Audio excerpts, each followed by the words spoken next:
금요 집회 오신 여러분들을 주님의 이름으로 환영합니다. 우리 함께 기도하고 금요 집회 시작하겠습니다. 사랑과 은혜 하나님, 이 시간 저희도 주님 앞에 나왔습니다. 하나님께서 맡기신 일상의 삶을 최선을 다해서 살아오다가 이렇게 금요일을 맞이하여 주님께 예배를 드리러 나왔습니다. 피곤이 쌓인 금요일, 많은 사람들은 좋은 시간을 보내려 갔지만 저희는 주님의 말씀 앞에 나왔습니다.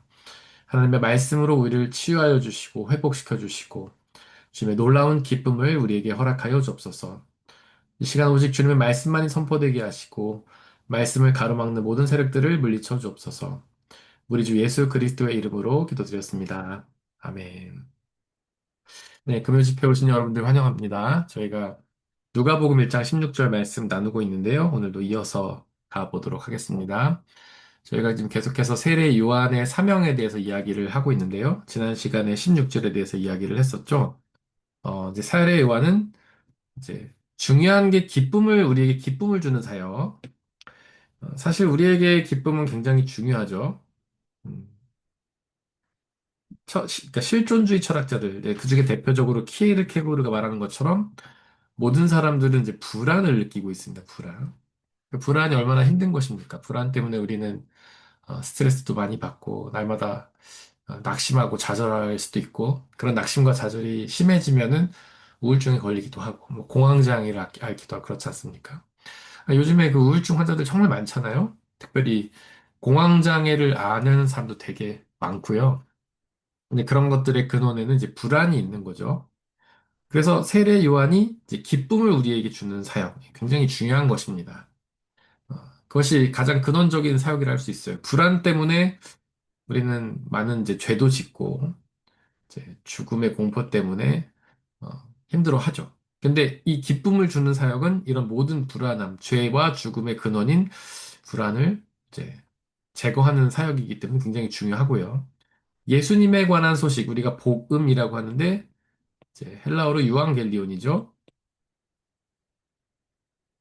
이 유앙겔리온도 기쁜 소식이란 뜻이잖아요. 기쁜 소식. 그래서 모든 불안해하는 사람들에게 이제 복음을 주는 것이죠. 예수님의 소식을 우리가 기쁜 소식이라고 합니다. 기본적으로. 어떤 분들은 복음이라고 하면 성경 전체가 복음이 아니냐, 성경 전체가 우리에게 기쁨을 주는 것이 아니냐, 이렇게 말을 하는데, 뭐 틀린 말은 아닙니다. 성경 말씀 전체가 우리에게 기쁨을 주긴 하죠. 근데 그 중에 핵심은 이제 예수 그리스도에 관한 소식이에요. 예수 그리스도에 관한 소식. 예수 그리스도에 관한 소식이 핵심이죠. 본질이죠. 이제 구약이라는 말이 옛 약속이라는 뜻이잖아요. 옛 약속은 바로 그런 것이잖아요. 우리를 죄와 죽음에서, 특별히 그런 죄와 죽음의 불안에서 건져줄 구원자를 보내주시겠다는 약속이 이제 구약이고요. 그 다음에 그 구약의 성취가 복음서죠. 그 구약이 예언한 구원자, 우리에게 참된 기쁨을 주실 분, 그분이 예수 그리스도다. 그것이 바로 복음서고요. 그 다음에 신약 복음서 뒤에 있는 성경들은 이제 서신서들은 주로 이 복음서에 대한 해설이죠. 복음서는 주로 예수님에 관한 역사 기록을 담고 있지 않습니까? 그래서 예수님이 어떤 사역을 하셨는지, 어떤 일을 하셨는지, 어떤 말씀을 하셨는지, 그것을 이제 기본적으로 담고 있고, 그 뒤로 이제 서신서들은 그 복음서에 기록된 예수님에 대해서 해석하는 거죠. 해설하는 거죠. 해설. 그리고 요한계시록 같은 경우에는 이제 예수님이 다시 오셔서 이루실 하나님의 나라에 대한 그런 약속을 또 담고 있고요. 그래서 성경 전체 핵심은 우리가 복음서라고 할 수 있고요. 그 성경 말씀 전체를 복음서라고 할 수 있겠지만, 그 핵심이 바로 예수 그리스도다.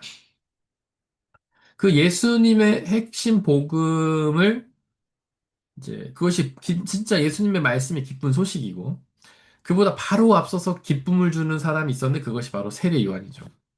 근데 세례 요한이 기쁨을 주는 이유에 대해서, 이제 15절, 16절을 이야기하는데, 저희가 15절을 많이 얘기했었죠. 이제 그가 왜 기쁨을 주느냐. 어, 여기서 기쁨은 사가랴에게도 기쁨이고, 많은 사람들에게 기쁨이고, 특별히 주님께도 기쁨을 주는 사람인데, 왜냐? 주님 보시기에 큰 인물이기 때문에 그렇습니다. 주님 보시기에 큰 인물. 사실 세례 요한이 이렇게 대단한 인물은 아니었지만, 사람들이 볼 때는 그냥 가난하고, 그냥 광야에서 외치는 어떤 예언자였지만, 하나님 보시기에 큰 인물이었고요.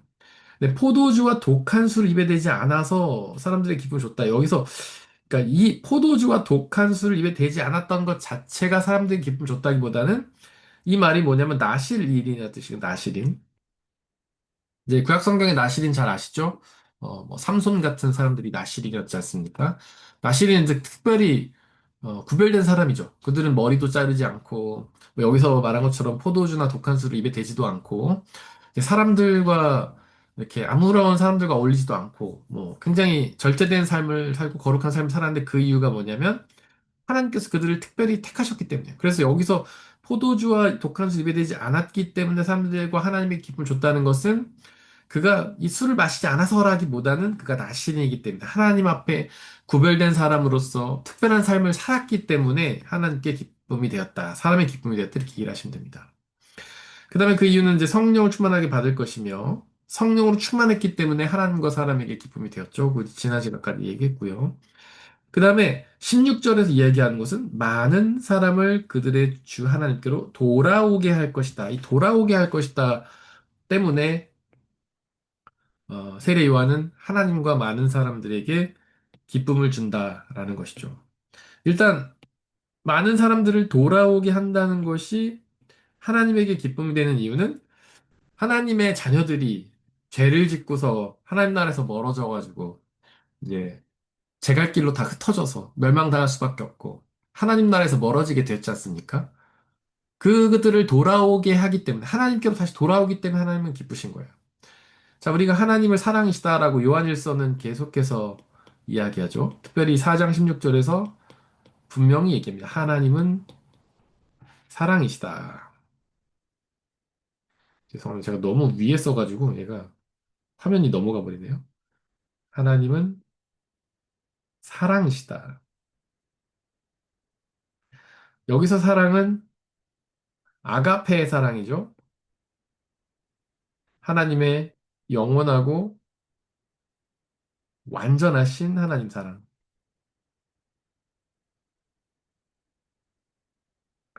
이 사랑으로 하나님 사랑이시다라는 말의 뜻은 뭐냐면 하나님이 행하신 모든 일들이 사랑 때문이다라는 것이에요. 하나님 우리를 사랑하시기 때문에 그 모든 일을 하셨다라는 뜻이에요. 성경에 보면 하나님이 하신 일이 굉장히 많죠. 근데 그중에 우리 굵직굵직하게 특별하게 이제 몇 가지를 언급해 보자면 창세기에서 얘기하는 거는 창조죠. 그다음에 창조 이후로부터 구약 시대 때 계속해서 이스라엘 가운데 하나님께서 역사하신 섭리. 하나님이 이스라엘의 발걸음 발걸음을 인도하시지 않습니까? 때로는 그들을 이렇게 죄 가운데 내버려 두기도 하시고, 때로는 그들을 강권적으로 인도하셔가지고, 출애굽에서 이제 광야를 통해서 가나안으로 인도하시기로 하나님께서 섭리하시는 하나님에 대해서 나오죠. 그 다음에 하나님께서 구원자를 보내주시겠다고 구원자에 대한 약속을 하시죠. 그리고 그 약속이 성취돼서 예수님이 탄생하시고, 그 예수님께서 여러 가지로 사역하시다가 결국 십자가에 달려서 죽으시고 부활하시고 그다음에 이 예수님께서 성령을 보내주겠다고 약속하셨죠? 성령을 보내주시고 그리고 나중에 다시 오시겠다 약속하시고 이 다시 오신 날에 뭐가 있냐면 이제 심판이 있죠. 심판이란 말보다는 사실 오르게라는 헬라어인데 이거는 재판이라고 번역하는 것이 좀 더 정확합니다. 성경은 이제 법정 용어로 돼 있죠. 하나님 엘로힘을 뜻한 하나님은 판사란 뜻이고 사탄을 뜻하는 사탄이라는 이제 히브리어는 검사란 뜻이고, 그다음에 변호사, 보혜사는 변호사란 뜻이죠. 법정 용어로 돼 있고, 그래서 우리 하나님 믿는 사람들은 법을 지켜야 되는데 그게 율법이죠. 그래서 하나님을 잘 믿었는지 안 믿었는지 나중에 재판을 하십니다. 재판장 되신 하나님께서 재판을 하시고, 검사인 사탄이 우리의 죄를 고발하고, 변호사인 예수님과 성령님 우리를 이제 변호해 주시죠. 이 재판 이후에 뭐가 있냐? 믿는 사람들은 이제 하나님 나라로 가고, 믿지 않는 사람들은 이제 지옥으로 가게 되죠. 지옥을 가게 되고요. 그리고 이때 뭐가 일어나는지 새 하늘과 새 창조가 일어나요. 새 창조. 여기서 일어난 창조는 옛 창조고 옛 하늘과 옛 땅을 창조한 창조죠. 그다음에 이 새로운 창조. 옛 세상들을 완전히 사라지게 그러니까 제거하시고 새로운 창조하시는데 이때 이제 하나님의 나라, 하나님 나라, 그다음에 이제 요한계시록에서는 새 에덴이라고도 표현하죠. 새 에덴. 옛 창조 때 창조한 것이 에덴이고요. 근데 물론 이 에덴도 하나님의 나라이긴 했어요. 그다음에 이제 죄를 지은 사람들은 에덴 동산에서 쫓겨나죠. 근데 이 에덴과 새 에덴이 뭐가 다르냐? 이 에덴에는요, 사탄이 활동을 해요. 그렇죠? 사탄이 아담과 하와를 유혹하지 않습니까? 그래서 그들이 죄에 빠지죠. 근데 이 새 에덴에는요, 사탄이 없어요. 하나님께서 재판하실 때 사탄도 심판하셔가지고 무적행이라는 그 감옥으로 사탄을 가두어 버리시죠. 그래서 새로운 창조, 새 에덴, 새로운 완전한 하나님의 나라에는 사탄이 없습니다. 자, 어쨌든 이런 이제 굵직한 사건들, 하나님이 행하신 굵직한 사건을 옛 창조, 그다음에 이스라엘과 동행하면서 섭리하신 사건, 그리고 구원자를 보내주시겠다고 약속하신 사건, 구원자를 보내주신 사건, 심지어 이 사건은 하나님께서 직접 오신 사건이죠. 하나님께서 육신을 입고 직접 오신 사건이요. 그 예수님이 이제 하나님이신 예수님이 십자가에 죽으시기까지 하죠. 이제 고난도 당하시고 고난과 죽으심 그리고 부활하시죠. 그다음에 부활해서 그다음에 승천 사건이 있고 그다음에 하나님이 예수 그리스도께서 하늘로 올라가신 대신에 성령 하나님 우리에게 보내주셔서 우리 안에 우리 마음과 생각 안에 우리의 영 안에 존재하게 하시죠. 그다음에 다시 오게 한 사건 심판 재판요. 도대체 이걸 왜 하셨는가? 하나님이 이 많은 일들을 왜 하셨는가? 특별히 십자가 죽으심과 고난, 뭐 부활 이런 것들은 고난과 죽으심 같은 건 특별히 힘든 거잖아요. 어려운 거잖아요. 아무리 하나님도 그분도 실제로 여기서 고난 당하셨으니까 굉장히 어렵고 힘든 거잖아요. 근데 왜 하셨을까? 바로 하나님은 사랑이시기 때문에 우리를 사랑하셨기 때문에 그 모든 일을 하신 것이죠. 그래서 하나님께서 우리를 창조하시고 우리가 범죄하였을 때 너무 마음 아파하셨어요. 너무 슬퍼하셨습니다.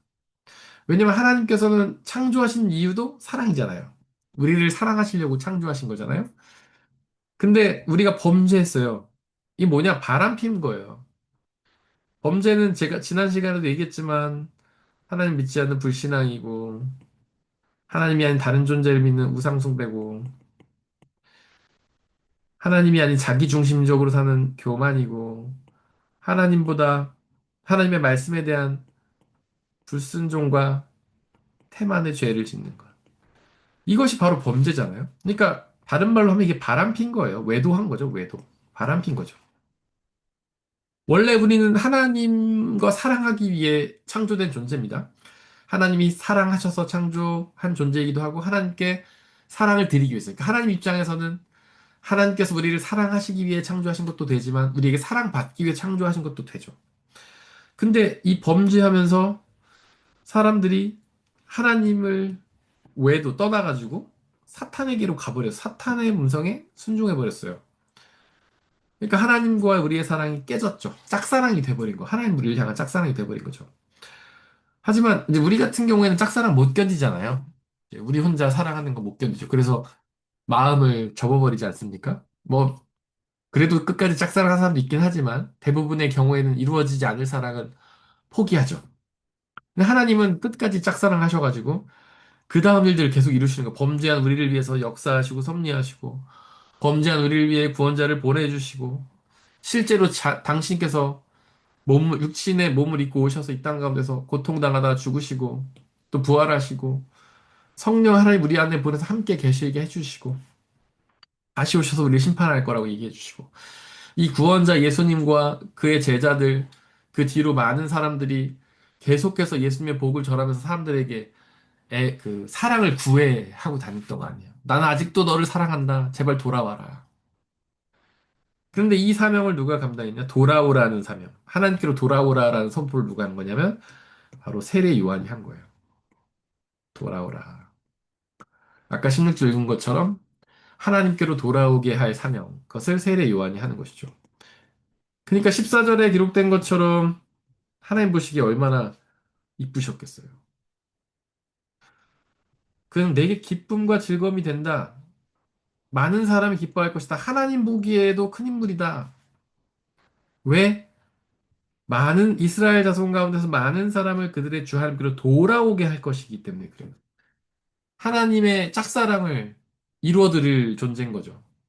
하나님께서는 계속해서 우리를 향해서 그 구애를 하고 계시는데 사람들은 귀뚱으로도 안 듣다가 드디어 세례 요한의 선포를 통해서 하나님께로 돌아오게 하니까 하나님 얼마나 이쁘시겠습니까?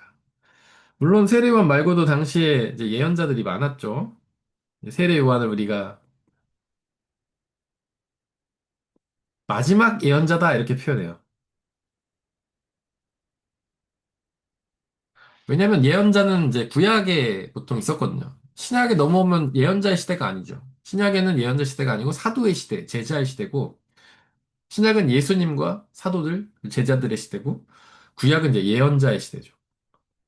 그래서 원래는 말라기를, 그러니까 구약 성경의 가장 마지막 책인 말라기를, 기록한, 거기에 예언을 선포한 말라기, 이름이 말라기예요. 말라기가 마지막 예언자라고 생각하지만 사실은 세례 요한이 마지막 예언자다. 여기서 예언이라고 하면 성경 말씀을, 하나님 말씀을 뜻하는 거죠. 그래서 마지막 예언자라고 하면 설교자인 거죠, 설교자.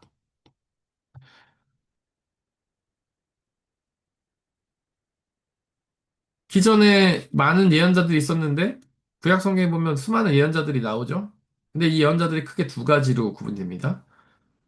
참 예언자와 거짓 예언자. 참 예언자가 거짓 예언자로 구분되죠. 참 예언자는 우리가 잘 아는 것처럼 뭐 성경에 기록되어 있는 사람들, 예레미야, 이사야, 뭐 말라기, 학개, 뭐 스가랴 등등등. 거짓 예언자는 대표적으로 성경의 이름으로, 그러니까 성경에 이렇게 쓴 저자로 나오지 않고 중간에 가끔씩 등장하는 사람들이 있죠. 하나냐 같은 사람들, 뭐 등등등. 이들의 말씀의 차이는 뭐냐? 이 사람들은 하나님의 사랑을 끝까지 말하고 돌아올 것을 얘기하면 돌아오라. 다른 말로 회개하라. 이걸 선포하는 거. 회개를 선포합니다. 회개. 회개를 선포하려면 뭘 얘기해야 되냐? 죄를 지적해야 돼요. 당신이 죄 졌어요 하고 말한 다음에 돌아오라고 얘기를 해야 되잖아요. 너네 잘하고 있어. 잘 믿고 있어. 근데 회개하라. 이게 앞뒤가 안 맞죠. 그래서 회개를 선포하려면 반드시 죄를 언급해야 돼요. 그러다 보니까 예레미야나 이사야나 말라기나 학개스가 이런 사람들은 보통 죄를 언급하죠. 근데 사람들이 자신의 죄를 찌르는 걸 그렇게 좋아하지 않습니다. 그래서 이 사람들을 미워했죠. 구약 시대 때 그 예언자들은, 그러니까 사람들은 하나냐는 뭘 얘기하냐? 죄가 아니라 축복을 약속해요. 축복. 회개가 아니라 축복을 얘기해요. 너네 지금 잘하고 있어. 그렇게 잘하면 하나님께 축복받아. 잘 믿으면, 혹은 뭐, 잘 믿으면, 봉사하면, 헌금하면, 축복받아. 하나님께서 너네에게 축복해 주실 거야. 그 다음에 이제 주로, 이제 이들이 얘기하는 거는 너네 고난을 얘기하면서, 이스라엘이 지금 고난당한 이유는 죄 때문이야. 빨리 회개해. 이런 얘기를 하죠. 물론 뭐 이런 얘기는 조금 엇나간 얘기일 수도 있는데 고난이 반드시 죄 때문만은 아닙니다. 죄 때문이 아닌 고난도 있어요. 너무 그건 얘기하면 지금 너무 많이 옆으로 새는 거니까. 어쨌든 죄를 얘기하고 회개를 얘기하고. 근데 하나님 같은 거짓 예언자들은 축복을 얘기해요. 믿음과 봉사, 헌금 열심히 해. 그럼 내가 복 줄게. 근데 여러분들 같으면 어떤 설교 더 듣고 싶겠습니까? 우리의 죄를 막 후벼 파고 회개하라고 하고 너네가 고난 당하는 건 죄 때문이라고 막 하고 돌아오라고 얘기하고 니네가 돌아와도 고난은 지속될 수도 있다. 뭐 이런 얘기하고 돌아오면 고난이 끝난다 이런 얘기는 하진 않아요 또. 고난이 계속된다. 니네가 돌아와도 막 이런 얘기하고요. 저는 안 듣고 싶을 것 같아요. 저라도. 저라도 이 하나님과 같은 거짓 예언자 전화 축복 전화 듣고 싶을 것 같아요. 아 지금 잘하고 있고 더 열심히 봉사해 헌금 많이 해. 그러면 하나님께서 복 주셔. 더 부자 돼. 더 건강해져. 이런 얘기 하는 거 듣고 싶지 않겠어요? 그래서 참 예언자 전통은요 이런 이야기를 하는 거예요. 근데 이런 예언자들의 공통점은 뭐냐? 다 사람들에게 미움을 받았다는 거죠. 세례요한도 마찬가지예요. 세례요한 어디 있었습니까? 광야에 있었죠? 광야에 있은 이유는 뭐 여러 가지 이유가 있겠지만, 일단 광야라는 곳이 고독한 곳이니까 고독 속에서 말씀을 묵상하고 하나님과 깊은 교제를 한다는 측면도 필요하겠지만, 사실 세례요한 예언자잖아요. 예언자들은 뭐 지금은 설교자라고 말씀드렸죠. 설교자는 기본적으로 청중이 있어야 되잖아요. 들을 대상이 있어야 되잖아요. 그럼 뭐 사실 예언자들은 원래 이렇게 광야에 머무르는 게 아니라 원래 도심으로 들어가야 합니다. 거기 가서 전해야지 누가 들을 거 아닙니까? 이렇게 광야에서 복음을 전하면, 말씀을 전하면 그걸 듣고 싶은 사람만 와서 들어요. 굳이 내가 광야까지 가서 듣고 싶다. 이런 사람만 가는 거예요. 그러니까 많은 사람들에게 복음 전하기가 쉽지 않죠. 근데 왜 광야로 갔을까? 아까도 말했지만 고독을 즐기면서 하나님과 깊은 교제를 나누기 위해서도 있지만 사람들에게 미움받았기 때문입니다. 사람들이 싫어하는 거예요. 우리 하나냐가 아니라 예레미야, 이사야 이 사람들은 심지어 뺨을 맞고 침뱉음을 당하고 수염을 뽑히고 그랬지 않습니까? 그 정도로 미움을 당했죠. 그러니까 사람들 사이에서 이기기가 쉽지 않은 거죠. 이제 세례요한도 그랬을 거예요. 이렇게 회개를 선포하는 설교는 사람들이 그닥 좋아하지 않습니다. 하지만 누가 좋아하냐? 하나님께서 좋아하세요. 그리고 많은 대중은 싫어하겠지만 일부, 정말 복음의 중심이 무엇이고 자신의 죄를 깨닫고 회개하기 원하는 사람들, 그런 사람들 있지 않습니까? 그런 사람들은 기뻐하죠. 세례 요한이 이런 복음을 전하는 것에 대해서. 지금 많은 사람들이 현재의 예언자들이 사라졌다라고 얘기하고요. 근데 저도 이제 신학교 다닐 때 저희 교수님 중에 한 분이 세례 요한에 대해서 설교하시면서 세례 요한이 마지막 예언자다 이런 얘기를 하면서 되게 그분이 안타까워했던 설교를 아직도 기억이 나요. 그래서 여러분들이 예언자가 돼야 된다. 그게 뭐냐? 근데 저희 다 신학생이니까 여러분들이 사람들에게 회개를 선포해야 된다. 그래야 그 사람들이 설교를 듣고 자신의 죄를 진짜 깨닫고 믿음 돌아올 거 아니냐. 그 부르심을 부르셨던 그 교수님. 그분이 하이델베르크에서 공부하셨던 교수님 되게 제가 굉장히 존경했던 분인데 그런 설교를 하셨습니다. 저 그때 굉장히 울림이 아직도 기억할 정도로 한 뭐 20, 30년 가까이 됐죠. 아직도 기억할 정도로 저에게 울림이 있었고요. 어, 이런 사람들이 진짜 하나님이 기뻐하시고 즐거워하시는. 그 다음에 정말 복음을 사랑하는 사람들이 즐거워하죠. 근데 이런 설교는 사람들이 좋아하진 않지만 굳이 찾아서 들어야 하니까 이렇게 복음을 전하는 것은 외롭고 힘든 일이죠. 그래서 어쨌든 예언자들에서 선포의 핵심은 돌아오라라는 거예요. 돌아오라. 회개. 제가 많은 이제 뭐 말씀 암이라든지 말씀 시라든지 뭐 금요 집회나 수요 예배, 수요 말씀 나눌 때 여러분들에게 주로 회개는 메타노이아에 대해서 말씀을 많이 드렸어요. 메타노이아. 근데 회개를 뜻하는 또 다른 헬라어가 있는데 스트레포라는 잖아요. 근데 저는 뭐 딱히 구분할 바를 느끼지 못해서 스트레포는 그동안 언급하지 않았는데 굳이 이제 구분하자면 메타노이아는 마음과 생각의 회개, 스트레포는 행동의 회개. 그러니까 메타노이아는 우리 마음이 돌아가는 거예요. 마음의 돌아옴. 어디서 어디로? 죄에서 하나님께로 돌아온다.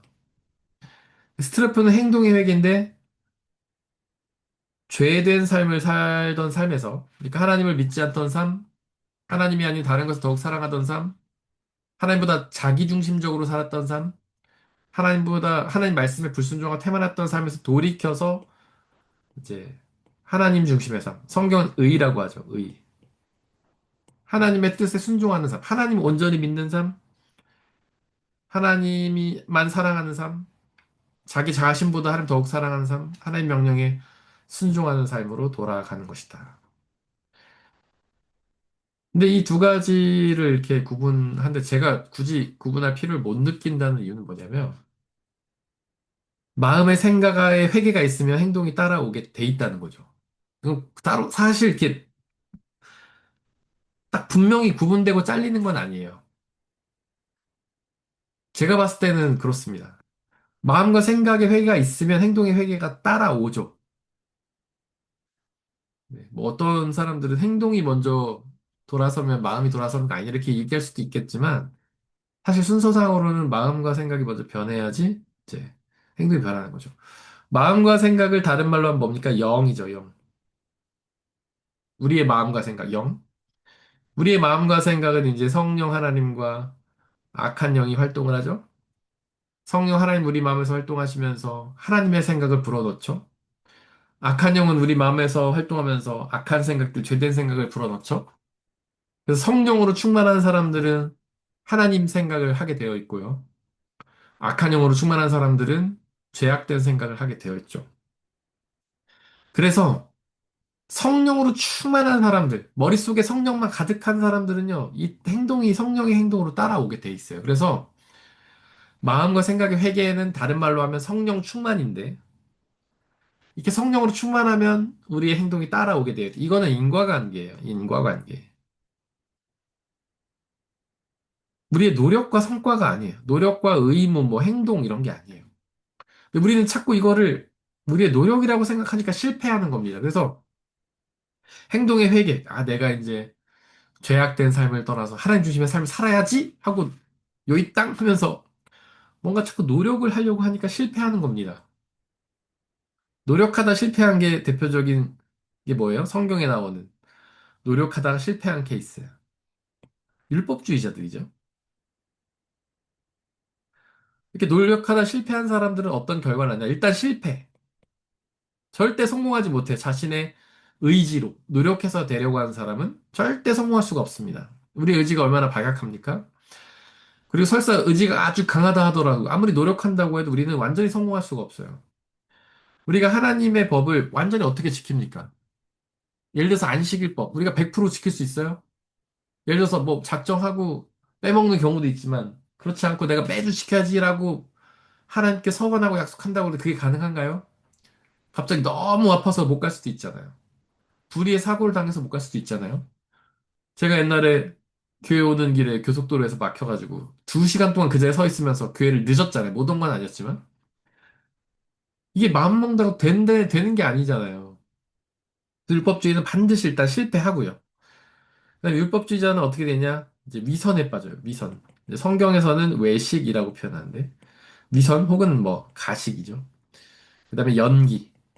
다 같은 거예요. 위선, 외식, 가식, 연기.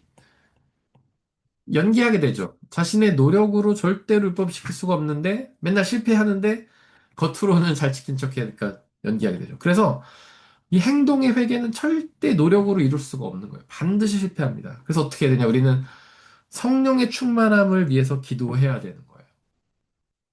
그러면 행동은 따라오게 돼 있어요. 우리가 메타노이아 하면 스트레포가 따라오게 돼 있어요.